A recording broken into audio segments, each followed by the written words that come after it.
This is former Chesapeake and Ohio territory, and the motive power on these trips has varied from C&O Jeeps and E-units to Chessie diesels and CSX F7s. Since the late 70s, several different steam locomotives have been used on these runs.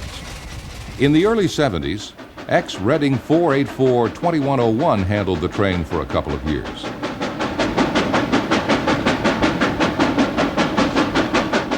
The early 80s found the 614 doing the honors on a route that she was to become very familiar with.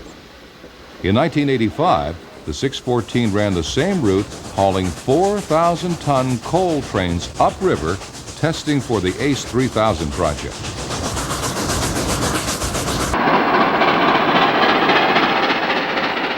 Since 1986, nickel plate Burke number 765 has handled these trains. Throughout the late 1980s, the trips began to gain in popularity as they began to gain a well-deserved reputation as the finest steam excursion in the East.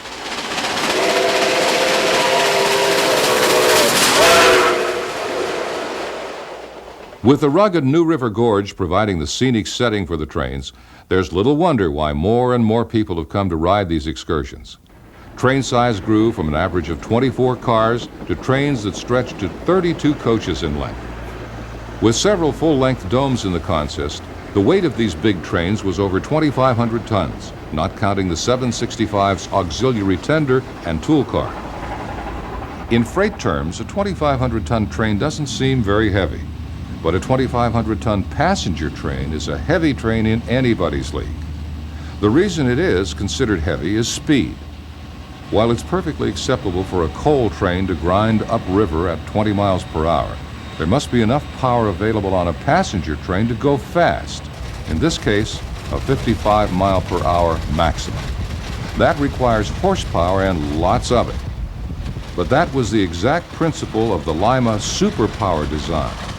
Horsepower at speed, as opposed to monstrous amounts of tractive effort at low speed. For most of the route, the 765 is capable of handling these trains with ease. But the section between Montgomery and Meadow Creek is one tough piece of railroad.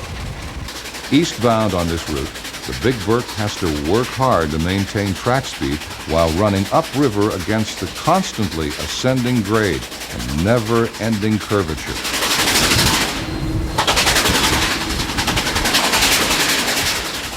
With a train length of over 30 cars, these 6 and 7 degree curves can have a tremendous effect on the drag of the train.